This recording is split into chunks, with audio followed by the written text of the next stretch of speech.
Bismillahirrahmanirrahim. Assalamualaikum warahmatullahi wabarakatuh. Bismillahirrahmanirrahim. Allahumma salli ala Sayyidina Muhammadin salatan tukhrijuna min dhulumatil wahmi wa tukrimuna min nuril fahmi wa tudhi'u lana ma'ashkala hatta yufhama innaka anta ta'lam wa la a'lam innaka anta 'allamul ghuyub. Allahumma inna nas'aluka rahman nabiyyin wa hifdzal mursalin wa ilhamal malaikatil muqarrabin. Allahumma aghnina bil ilmi wa zayyina bil ilmi wa akrimna bit taqwa وجملنا بالعافية برحمتك يا أرحم الراحمين. وصلى الله على سيدنا محمد وعلى آله وصحبه وسلم. بسم الله الرحمن الرحيم. الحمد لله رب العالمين وبه نستعين على أمور الدنيا والدين. وصلى الله وسلم على سيدنا محمد وعلى آله وصحبه أجمعين. ولا حول ولا قوة إلا بالله العلي العظيم. أشهد أن لا إله إلا الله وحده لا شريك له وأشهد أن سيدنا محمدا عبده ورسوله. اللهم صل على سيدنا محمد الفاتح لما أغلق والخاتم لما سبق ناصر الحق بالحق والهادي إلى صراطك المستقيم وعلى آله وصحبه حق قدره ومقداره العظيم. أما بعد. Alhamdulillah, segala puji bagi Allah Subhanahu wa ta'ala yang telah memberikan kita dengan bermacam-macam nikmatnya, dari nikmat iman, Islam, nikmat sehat wal afiyah. Dengan nikmatnya lah alhamdulillah kita bisa hadir di tempat yang mulia ini. Mudah-mudahan kehadiran kita di sini diberkahi oleh Allah Subhanahu wa ta'ala dan menjadi saksi nanti di yaumul qiyamah, serta dihapus segala dosa-dosa kita. Amin amin ya rabbal alamin. Alhamdulillah. Ya, dan kita masuk padanya rukun iman yang keenam. Yang kemarin secara ringkas kita telah membahas, kita beriman kepada Allah, iman kepada malaikat, iman kepada kitab-kitab Allah, iman kepada para Rasulullah, iman kepada hari akhir yaitu hari kiamat. Dan sekarang kita masuk pada iman bil qadar, iman kepada takdir baik dan takdir buruk. Ini takdir baik dan takdir buruk adalah suatu keimanan bagi kita. Kenapa? Biar kita meyakini bahwasanya semua keputusan itu datangnya dari Allah Subhanahu wa ta'ala. Kita sebagai manusia hanya ditugaskan, dianjurkan untuk ikhtiar, untuk berusaha. Ya. Semua keputusan itu hanya datangnya dari Allah Subhanahu wa ta'ala. Ini iman bil qadar, makna tasdik. Ya, meyakini, membenarkan bi'annallaha, bahwasanya Allah Subhanahu wa ta'ala qaddara al-khaira wa syarra fil azali qabla khalaqil khalq. Ya, kita yakini, kita benarkan di dalam diri kita, keimanan kita, di hati kita, bahwasanya Allah Subhanahu wa ta'ala ya, telah mentakdirkan kita takdir yang baik maupun takdir yang buruk. Sudah diciptakan oleh Allah, sudah ditentukan oleh Allah sejak zaman azali, bukan baru-baru ini aja. Sudah zaman azali, sebelum manusia makhluk diciptakan oleh Allah Subhanahu wa ta'ala. Jadi semuanya itu kita dari jodoh kita, misalnya rizki kita, takdir yang baik, celaka atau baik atau tidak, itu udah semuanya Allah yang atur. Ya, semua itu Allah yang atur dan kembali kepada Allah Subhanahu wa taala. Tapi kita harus garis bawahi, bukan apa yang kita lakukan ini kita katakan takdir. Ya, karena ada takdir itu yang memang tidak bisa dirubah oleh Allah sama sekali sampai kapanpun. Ya, oleh orang, oleh Allah, oleh kita.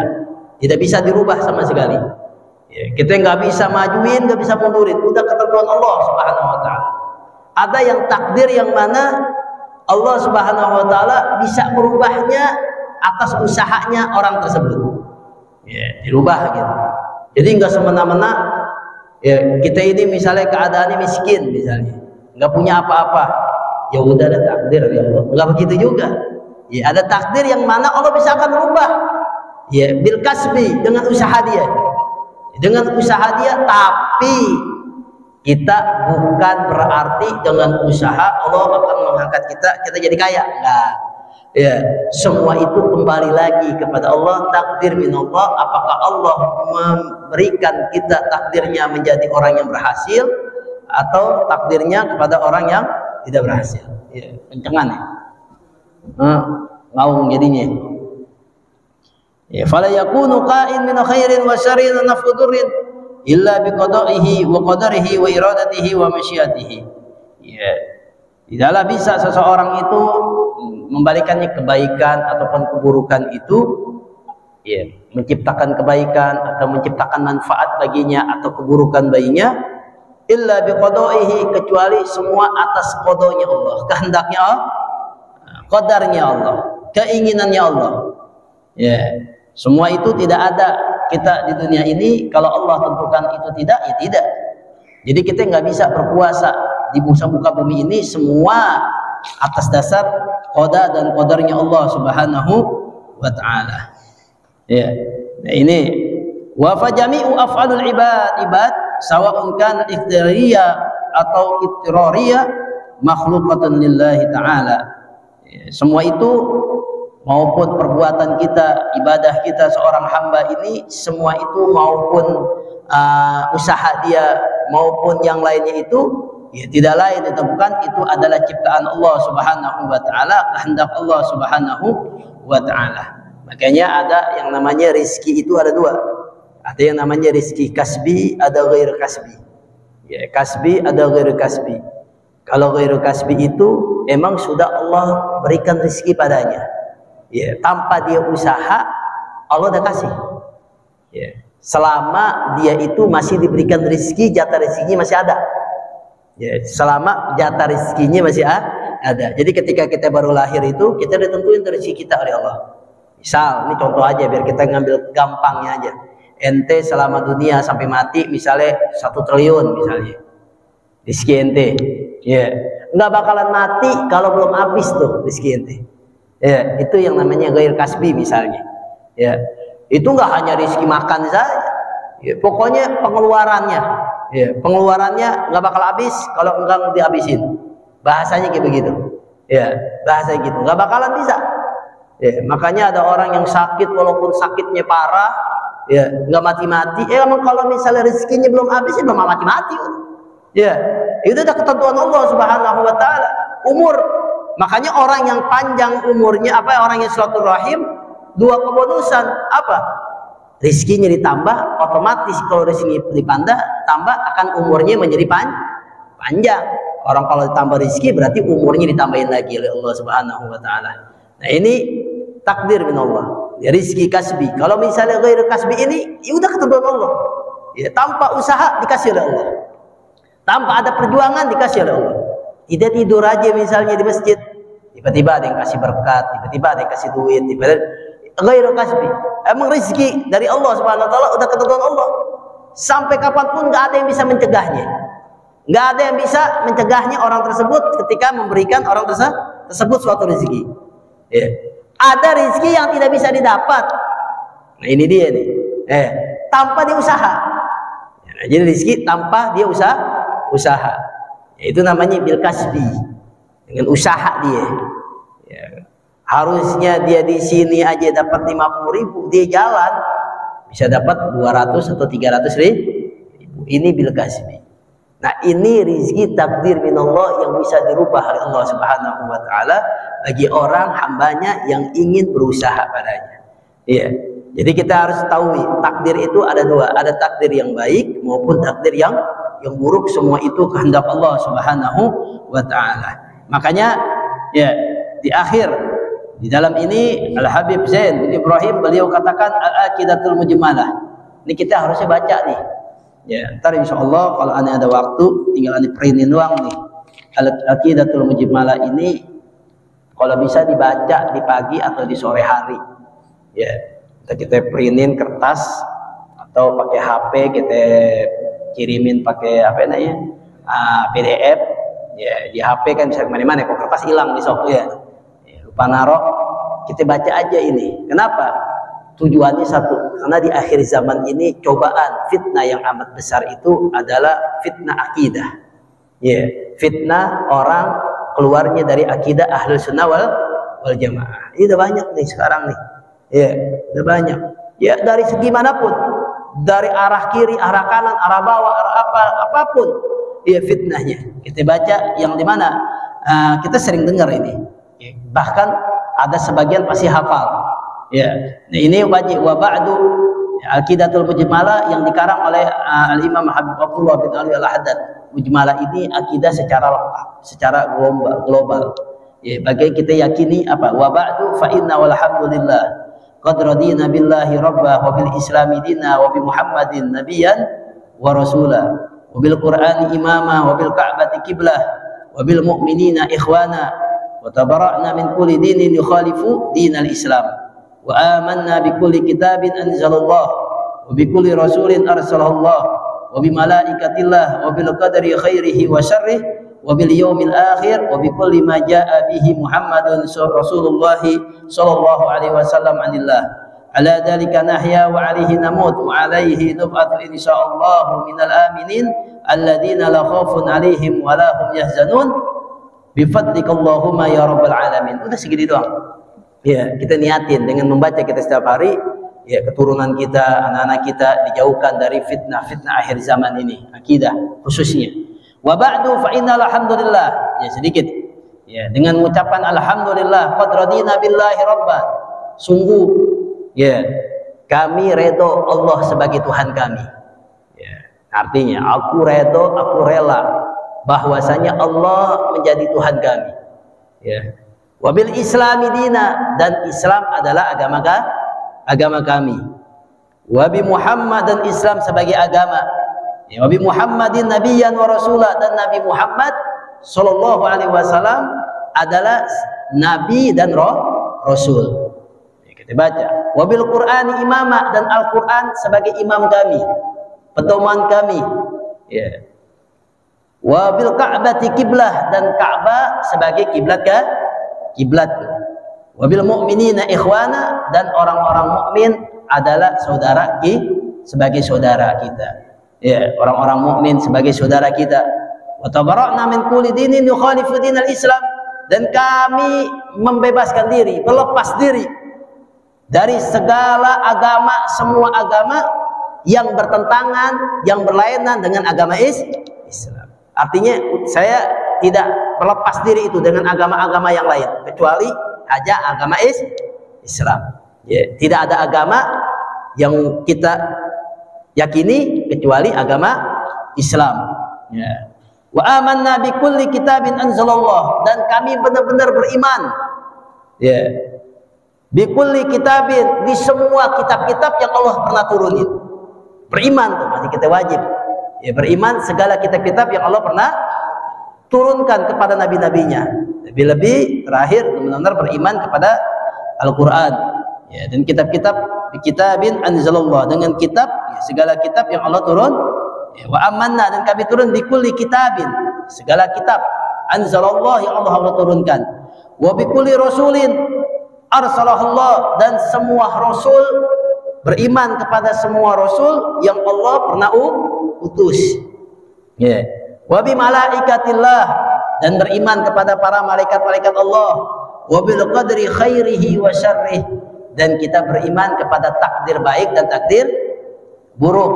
wa bil yaumil akhir, dan beriman kepada hari akhir yaitu hari kiamat, wa bi kulli ma jaa bihi Muhammadun Rasulullah anillah, dan kami beriman di segala apa-apa yang datang dari Nabi Muhammad bahwasanya itu dari Allah Subhanahu wa taala. Kita beriman nih, apa-apa yang dari Nabi Muhammad, ya, semua yang datangnya dari Nabi Muhammad kecuali dari Allah Subhanahu wa taala. Ya. Ya, kita beriman, ya, karena fitnahnya sekarang ada segelintir orang dia nggak percaya dengan hadis Nabi, dia nggak percaya dengan apa yang disampaikan oleh Nabi Muhammad SAW. Ada yang ngomong nggak masuk akal, ada yang ngomong nggak logis. Nah, ini kan salah satu fitnah akidah akhir zaman. Hati-hati, ya. Jadi kita percaya wa kullu ma jaa, setiap apa-apa yang datang dari Nabi itu anillah, bahwasanya dari Allah Subhanahu wa taala.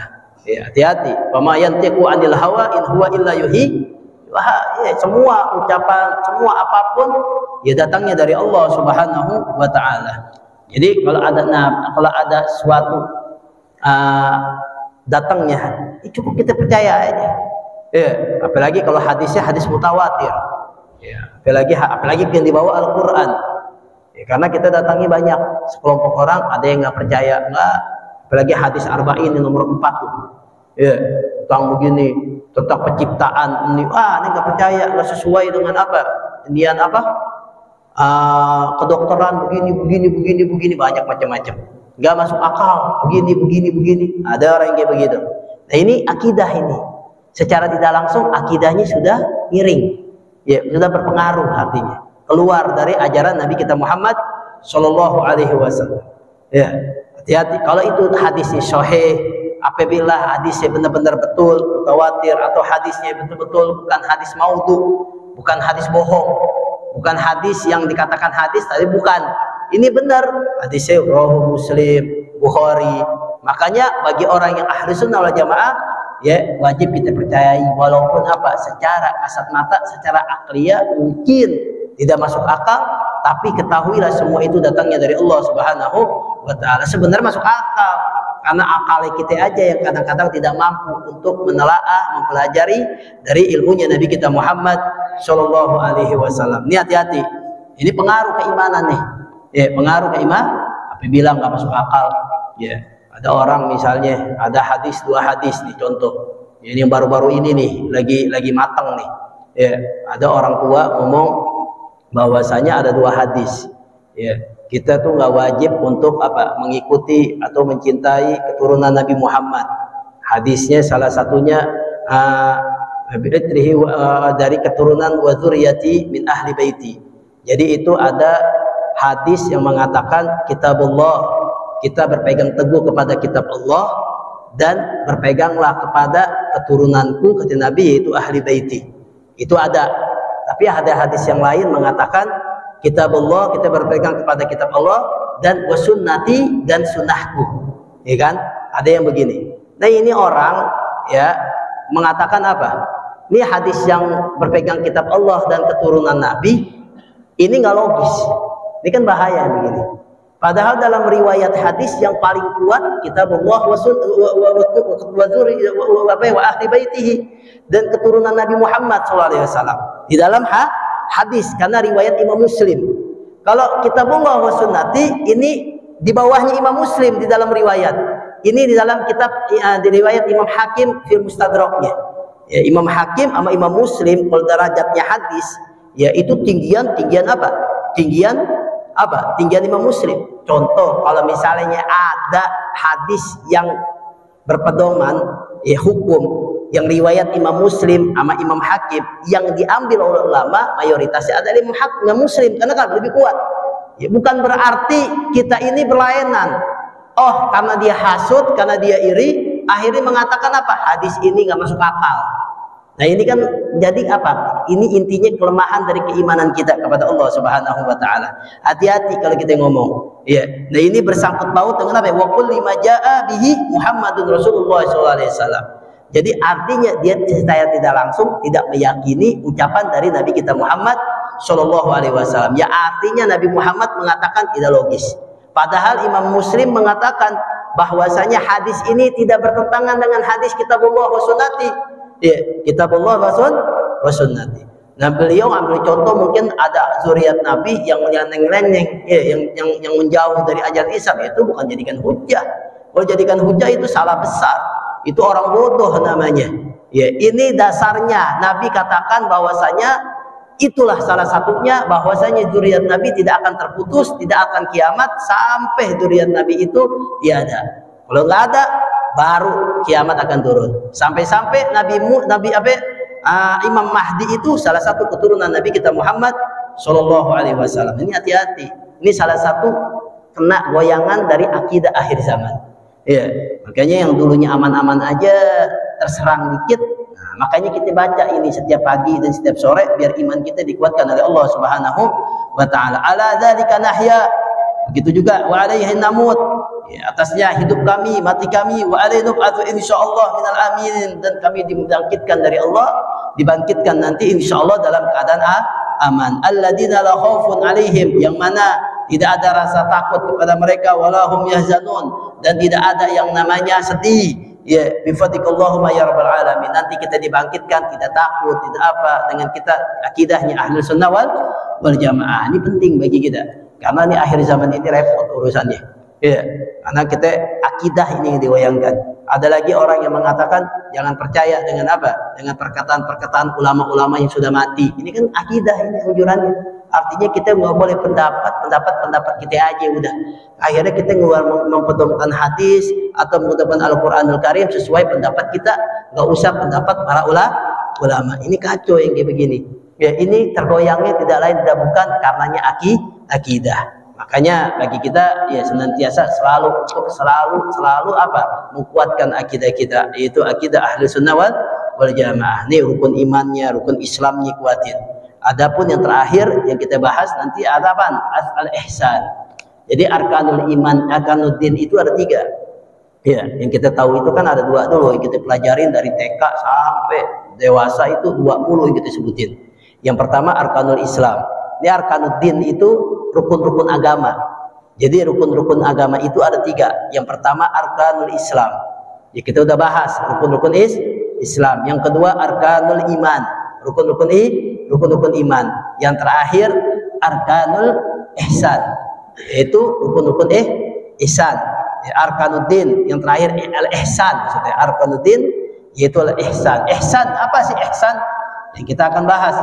Wahya al-itqanul ibadat wa ada'uha ala wajhil ma'mur. Dikatakan ihsan adalah itqan. Itqanun ya, al-ibad. Ya, selalu menguasai dalam ibadahnya.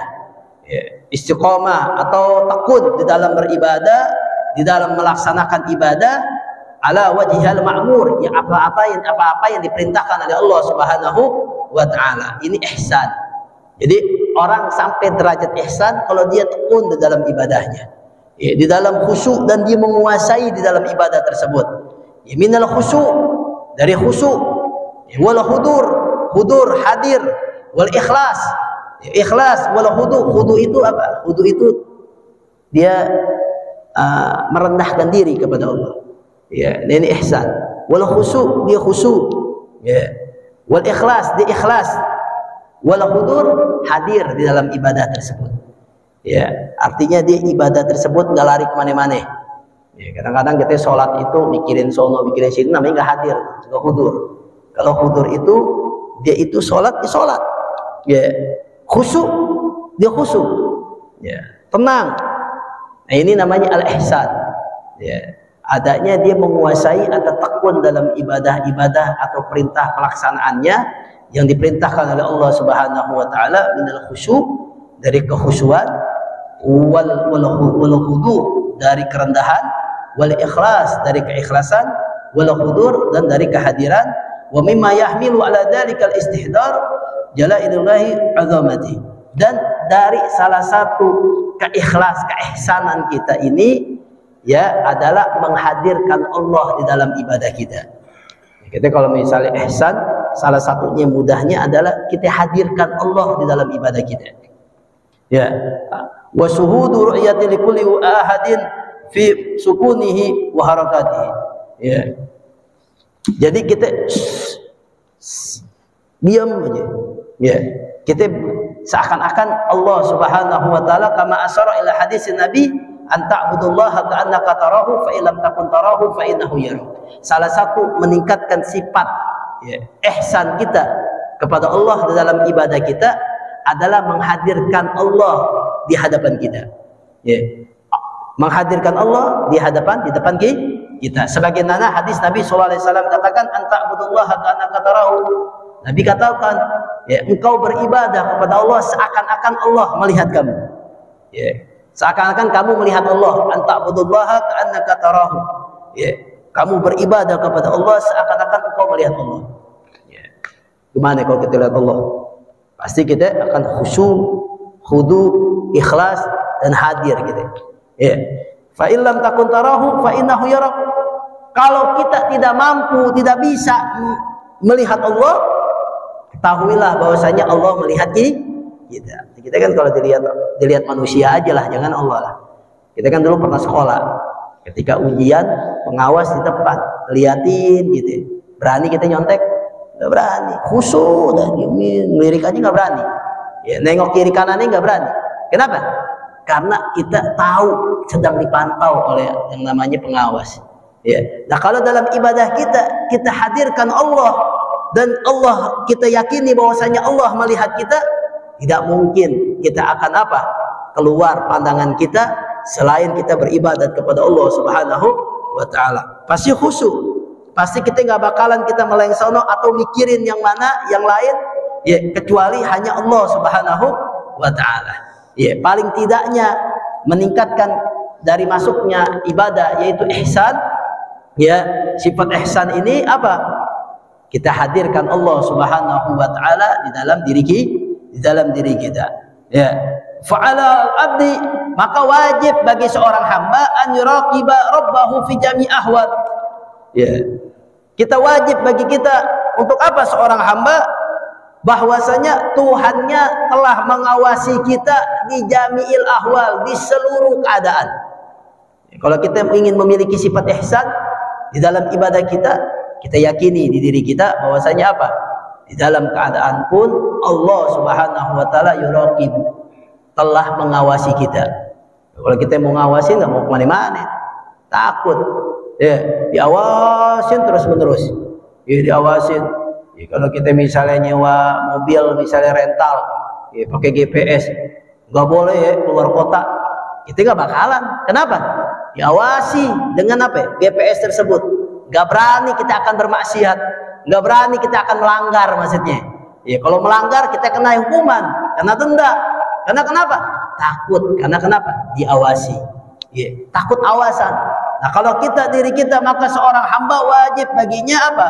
Untuk senantiasa meyakini bahwasanya Allah Subhanahu wa taala selalu mengawasi kita di dalam keadaan apapun. Di dalam kita sholat, atau kita beribadah, atau kita dalam keadaan apapun, fi kulli ahwal, fi jami'il ahwal, dalam keadaan apapun senantiasa Allah Subhanahu wa taala mengawasi kita. Wa ya'lamu annahu qa'imun 'alaih, dan Allah mengetahui apa yang kita lakukan. Tahu, udah repot kalau begitu. Enggak berani kita untuk maksiat. Enggak berani kita untuk melakukan sesuatu yang tidak baik. Mutali'un ala af'alihi wa aqwalihi, senantiasa Allah tahu apa perbuatan kita, ucapan kita, Allah tahu. Nah, kalau itu semua terjadi pada diri kita, baru kita bisa yang namanya ihsan. Sholat kita akan timbul yang namanya khusyuk sedikit demi sedikit. Maka Nabi katakan, maka ulama mengatakan apa? Kalau kita tidak bisa, minimal setidaknya kita usaha untuk khusyuk, belajar. Caranya gimana? Caranya adalah kita yakini bahwa Allah yuraqib. Allah senantiasa mengawasi kita. Allah senantiasa menyaksikan kita. Allah senantiasa mendengar kita. Dengan itu kita akan benar-benar akan timbul yang namanya ihsan di dalam ibadah kita. Makanya Ustaz Segaf Baharun katakan, dulu ada pernah di Darul Uga ngomong, ciri-cirinya kalau kita pengen selamat dari maksiat, selamat dari segala hal-hal yang tidak baik, ini amalin. Ustaz Baharun ngomong gitu. Amalnya apa? Baca aja, ya Bashir, ya Sami, ya Syahid, ya Alim. Itu aja baca. Ya Basir, ya Syahid, ya Sami, ya Basir, ya Alim. Kita bacain setiap hari begitu. Ya, apa ya Basir itu apa? Ya Basir, Allah Maha melihat. Ya, Allah Maha melihat dari segala apapun, dalam sekecil apapun, dalam bentuk apapun, ya Basir. Nah, kalau kita udah yakini Allah Maha melihat, nggak bisa kita ngelakuin apa-apa kecuali kita tahu bahwa Allah Maha melihat kita. Ya Syahid, Allah sama menyaksi kita. Allah memantau kita, melihat kita dalam keadaan apapun. Ya Sami, Allah Maha mendengar kita. Ya, artinya apa? Kalau kita ngomong apapun, Allah dengar. Ya, di kecil hati kita pun, di dalam bisikan hati pun, Allah Maha mendengar. Ya Sami, ya Alim, kita melakukan apapun, tipu daya apapun, Allah Maha mengetahui. Dengan itu kalau kita amalin, kita tak tahu maknanya, ya, segala mengatakan apa? Ya insya Allah orang tersebut akan terhindar dari hal-hal yang diharamkan oleh Allah Subhanahu wa Ta'ala. Ya, kita mau mencuri, kita Allah ya Allah, ya Basir, Allah Maha lihat. Ya, kita mau ngomongin orang, ya Allah, Allah Sami. Bingung juga. Ya, jadi kita mau melakukan ini, ya Allah, ya Alim, Allah mengetahui. Nah ini para ulama itu kebanyakan begitu. Ya amalannya ringan. Ya, tapi dia selalu mengingat hal seperti itu. Kenapa? Untuk menjaga dirinya melakukan perbuatan maksiat. Yang kedua akan meningkatkan tingkatan khusyuk nanti di dalam ibadahnya. Nah kalau udah khusyuk, udah hadir, udah hudur, udah hudu, udah ikhlas, itu timbul yang namanya ihsan. Ya, jadi orang nggak bisa mendapatkan ihsan. Makanya Nabi dengan gampangnya di dalam hadisnya beliau katakan, anta budullaha ka'annaka tarahu. Kamu beribadah kepada Allah seakan-akan engkau melihat Allah. Artinya kalau kita melihat Allah, udah nggak bakalan kita berani. Ya, di hadapan makhluk aja kita nggak berani untuk ngomong apa-apa atau bercanda apapun. Ya kalau nggak bisa, ya kalau kita nggak mampu untuk melihat Allah, ya fa illam takun tarahu fa innahu yara. Allah Maha lihat kita. Sudah selesai. Oh iya, di sini ada CCTV. Berani kita melakukan senonoh? Berani kita melakukan sesuatu yang haram? Kalau ada CCTV, nah, ya. Padahal kita nggak tahu siapa yang mantau, tapi kita tahu ada yang mantau, tapi nggak tahu siapa yang mantau, tapi kita nggak berani. Kenapa? Karena diri kita sedang dipantau oleh orang. Nah ini apa? Jadinya apa? Ihsan akan timbul pada diri kita. Ya, wala takun fi sya'ni wa ma tatlu fihi min Qur'anin wala ta'maluna min amalin illa kunna 'alaikum syuhuda. Ya. Dengan jelas Allah Subhanahu wa Ta'ala menjelaskan di dalam engkau ya Rasulullah melakukan tidak melakukan sesuatu perkara atau yang engkau bacakan dari ayat Al-Quran seayat pun, atau tidaklah engkau melakukan suatu pekerjaan atau suatu ibadah yang lain, ya illa kunna alaikum syuhuda, sesungguhnya kami Allah lah, aku kata Allah, menyaksikan semua itu. Tidaklah yang engkau perbuatan wahai Nabi. Allah mencontohkan kepada Nabi. Ya, artinya apa? Sekelas Nabi aja yang engkau lakukan, yang engkau baca dari satu Al-Quran, atau yang engkau melakukan segala urusan apapun, yang engkau perbuatan yang di dunia ini tidak lepas dari apa? Syuhuda, kesaksikan Allah Subhanahu wa Ta'ala. Allah ambil contoh kepada Nabi. Bagaimana kita seorang hambanya, umatnya Nabi Muhammad SAW, lebih-lebih lagi diperhatikannya. Ya lebih lagi kita diteliti oleh Allah Subhanahu wa Ta'ala. Apa arti jadinya ikhlas? Makanya ikhlas ini al-hudur itu salah satu, kalau Imam Ghazali termasuk rukunnya, rukun sholat. Karena penting. Ya Imam Ghazali alasannya apa? Karena ada suatu cerita, ya adiknya yaitu Imam Ahmad, ya ada Muhammad, adiknya Ahmad, Imam Ghazali. Ya ketika itu dua-duanya ahli tasawuf, dua-duanya alim. Ya. Akhirnya nih Imam Ahmad itu tasawufnya Masya Allah, ahli batiniyah. Ya kalau ihsan itu ilmu batin, ilmu tasawuf bahasanya. Kalau kita ini namanya tasawuf. Nah ini ketika itu pengen sholat berjamaah nih Imam Ghazali dan adiknya. Ya, Imam Ghazali karena adiknya nggak mau jadi imam. Imam Ghazali suruh adiknya jadi imam, nggak mau. Ente kan kakak imam, jadi imam. Ayo imam lah. Ketika imam itu Imam Ghazali secara tidak langsung beliau memikirkan di dalam sholatnya terlintas bab head, terlintas padahal bukan mikirin bab head, terlintas karena beliau kan ahli baca buku, ahli ini. Jadi ketika dia ini kebawa di dalam sholatnya mengenai bab head. Selesai sholat, adiknya ngomong, wahai kakak, apa yang kau pikirkan ya, di dalam sholatmu? Karena aku lihat di dalam tubuhmu semuanya berdarah semua. Ada apaan? Ibu menggali, oh iya, aku terlintas ketika sholat sedikit terlintas apa? Mengenai tentang bab haid. Semenjak itu dikatakan bahwasanya apa? Imam Ghazali mengatakan hudur di dalam sholat itu salah satu rukun sholat. Susah bagi kita, itu batal mulu urusan. Makanya ulama katakan gimana caranya hudur minimal ketika fi takbiratul ihram. Itu paling parahnya itu. Ya harus hadir di dalam sholat, nggak boleh enggak. Artinya sholat kita harus sadar. Nah, minimal fi takbiratul ihram. Jangan sampai kita takbiratul ihram enggak, kacau urusan. Allah. Nah, takbiratul ihram itu kita harus hadir di situ. Allahu Akbar. Itu minimal paling parah. Ya. Kalau udah seterusnya udah bisa sampai Al-Fatihah udah hudur, cakep bener tuh. Kadang-kadang baru Al-Fatihah aja udah ngaco urusan kemari ya. Nah, ini urusan kacau. Makanya dianjurkan di akhir zaman ini atau umatnya Nabi Muhammad SAW untuk apa? Sholat berjamaah di masjid. Agar kenapa? Agar supaya kekurangan kita, kejelekan kita di dalam sholat apa? Ditambal dengan jamaah yang lain, maka sempurna sholat kita di dalam sholat berjamaah. Maka di dalam sholat Allahu Akbar, yang satu mikirin sono, yang satu pas lagi mikirin sono dia lagi hadir.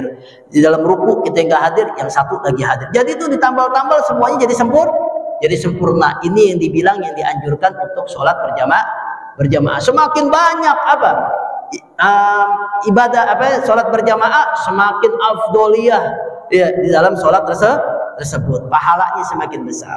Makanya anjuran bagi kita, ya kadang-kadang kita lupa sholat berjamaah sendiri aja mendingan.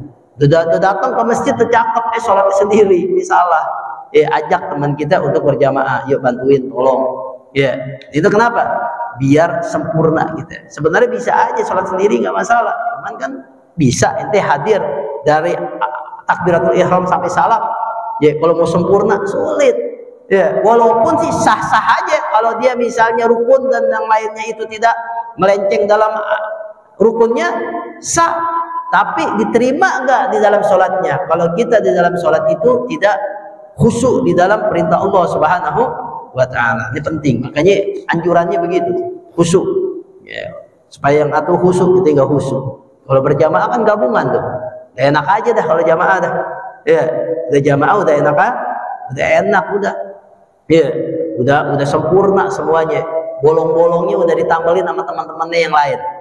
Ya, bolong-bolongnya. Nah, ini sholat berjamaah. Kalau khusyuannya, maka khusyuk itu penting bagi kita. Ya, nggak bisa kita khusyuk, nggak bisa kita hudur.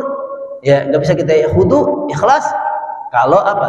Kalau ngasih kita Allah Subhanahu wa Ta'ala, ya mengabaikan penglihatan Allah, mengabaikan pendengaran Allah, nggak bakalan kita bisa sampai hal seperti itu.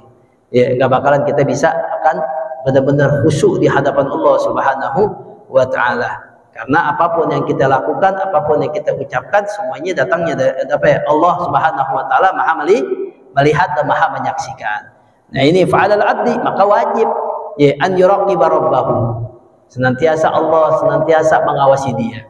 Kita yakini itu wajib tuh. Ya, wajib bagi kita nih Allah. Kita di sini nih tahu, Allah Maha tahu berapa jumlahnya. Siapa aja nih yang hudur, yang ikhlas, yang hudu, yang enggak ikhlas, Allah tahu. Ya, Allah tahu. Makanya ketika di yaumul kiamah, ketika kan ya Allah ini sholat, sholat ente enggak ini, enggak ikhlas. Pengen dipuji, pengen di ini, tidak diterima oleh Allah Subhanahu wa Ta'ala. Ya, ciri-cirinya apa? Terakhir, ya ciri-cirinya kalau kita pengen tahu kita khusyuk apa enggak. Ini kalau kalian punya guru ngomongnya gampang. Ya, kita mau ngetes diri kita, yang tahu kan diri kita sendiri. Kita khusyuk apa enggak? Ya, gampang. Cirinya gini, ketika kita sholat berjamaah, Allahu Akbar. Kalau kita masih tahu ada di sebelah kiri si fulan, sebelah kanan si fulan, itu kita belum khusyuk namanya. Ya, kalau kita Allahu Akbar, kita nggak tahu tuh. Hanya dia aja sama imam, dengar suara imam aja udah. Yang samping siapalah, yang kiri siapa, yang penting kita tahu ini sholat berjamaah. Itu namanya khusyuk. Tapi kalau kita Allahu Akbar, ya datang lagi dia, ya datang lagi sebelah sini, itu namanya khusyuk namanya.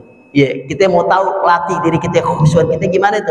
Ketika kita takbiratul ihram dalam sholat, Quran yang ngomong, ya kita lihat dulu, ya Allahu Akbar. Kalau kita masih ngerasa itu bau nih, ya khusyuk datang, ya bau, si ini datang, ya khusyuk, ya kenapa? Kekhusyuan itu dia nggak tahu tuh, karena antara dia dengan Allah. Makanya Al-Imam Ali Zainal Abidin ketika dia sholat, rumahnya kebakaran rumahnya. Wahai cucu Nabi, rumahmu kebakaran, keluar, lagi sholat sampai rumahnya habis. Di tengah-tengah dia nggak kena, dilindungi oleh Allah. Ditanya, wahai Imam Zainal Abidin, Imam Ali Zainal Abidin, ente kok nggak berasa panas? Ya, ente kok khusyuk bener nggak berasa panas dalam sholat? Ada udah manggil-manggil, masyarakat ngomong gitu. Kata Imam Ali Zainal Abidin, jawabannya apa? Bagaimana aneh ngerasain api dunia, sedangkan aneh lagi sholat, lagi mikirin api neraka. Bayangin, lebih panas api neraka, api dunia jadi nggak apa? Itu khusyuk deh. Nah, itu namanya khusyuk deh. Nggak tahu loh. Ya, bukan merem, orang merem begini nggak tahu, ya lain. Makruh dalam sholat merem makruh, nggak boleh. Kenapa? Ya karena bisa nanti urusannya kacau. Ketika dia melek, taunya kiblatnya sebelah sono. Ya ini makruh. Artinya ketika dia melek, dia khusyuk dilihat kiblat, ya ini khusyuk di sini. Dia nggak bergerak, nggak goyang, dia hanya fokus. Dia dengerin lantunan ayat Al-Quranul Karim, dia khusyuk dengan gerakan sholatnya. Dia seakan-akan dirinya menyaksikan Allah, saksikan kepada dirinya. Dia nggak tahu. Nah itu khusyuk namanya. Ya nanti ada tata cara yang namanya madarnya, asasnya di dalam ihsan. Wallahu a'lam bisawab. Subhanakallahumma wa bihamdika asyhadu an la ilaha illa anta astaghfiruka wa atubu ilaika. Rabbana tarafna bi wa annana asrafna la ladha asrafna fatub alaina taghsilu kullaha wa wastur lana al-awrati wa aminir waghfir li walidina rabbi wa maut wal ali wal ikhwani wa sairil wa kulli dhi mahabba aw jiratin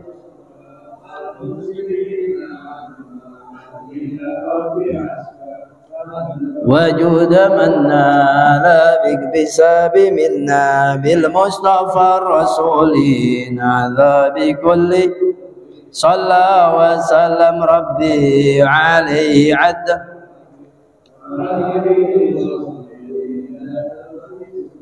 والحمد لله في البدء وتناهي وصلى الله على سيدنا محمد وعلى اله وسلم. الحمد لله رب العالمين. والسلام عليكم ورحمة الله وبركاته.